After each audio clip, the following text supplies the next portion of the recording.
I'm going to give you some chiropractic secrets of how I fix shoulder impingement in 5 minutes. My name is Dr. Story. I've been a chiropractor for over 25 years. I'm going to give you realistic advice based on my experience and based on the scientific literature. Now, shoulder impingement is a serious problem because it affects everything that you do throughout the day. You can't do your work, you can't play sports activities, you can't weight lift.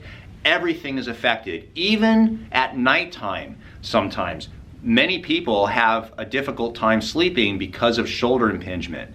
Now, the problem with shoulder impingement is that typical pain, usually in the front or side of the shoulder. When you raise your arm, you only can get to a certain level and it just starts to pinch. That's where impingement comes from. So it's where the actual humerus bone comes up and starts pinching against the tissue between that bump right here, which is called the acromion, and the actual humerus. So all those tissues, the bursa, the tendon of the supraspinatus, gets pinched upon, it gets inflamed, and then it can become fibrotic to the point where this can be a problem that lasts forever. So let's go ahead and start fixing it.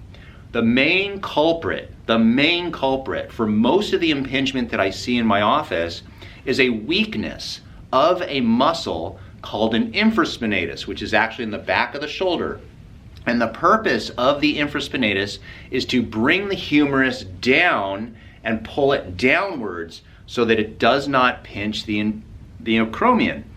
Well, the question is then, if that's the case, then how come no one's doing this? The answer is, I don't know. It seems like such a simple fix.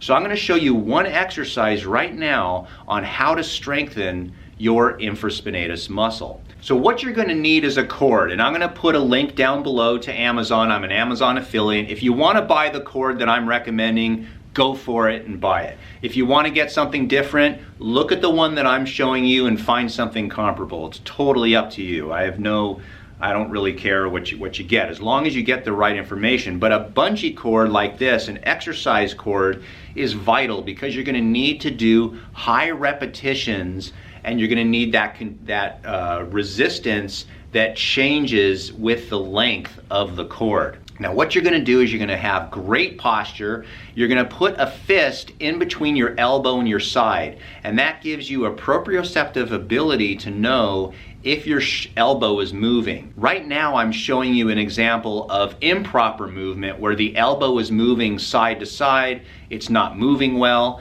and this is a problem because this will be less effective for your infraspinatus muscle.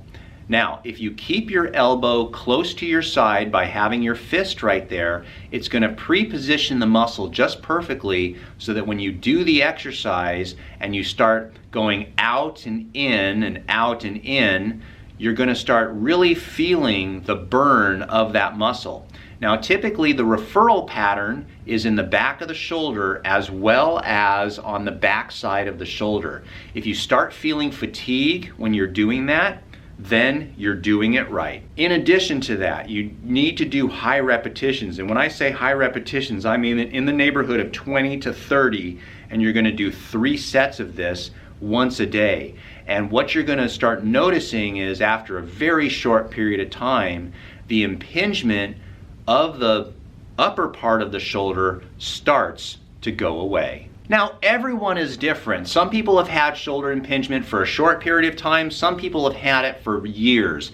You have to be realistic as to how long it's going to take to get better. But try this exercise and see what happens, because I'm willing to bet if you have the proper diagnosis of shoulder impingement and no one has shown you this exercise can be a game changer. Sometimes people will have pain in their shoulder and it's not actually coming from their shoulder, it's coming from a pinched nerve, a compressed neck. And so what I'm going to do is I'm going to give you a bonus. I'm going to put right down here on the side, right there is going to be a video talking about how to do your own self decompression of your neck. It's another exercise, and if the neck is a component of your shoulder pain, then you need to do that one. If you'd like to see how I treat patients that have postural problems and anterior head carriage and shoulder pain, then watch this video right there. I think you're going to learn a lot just by watching these videos.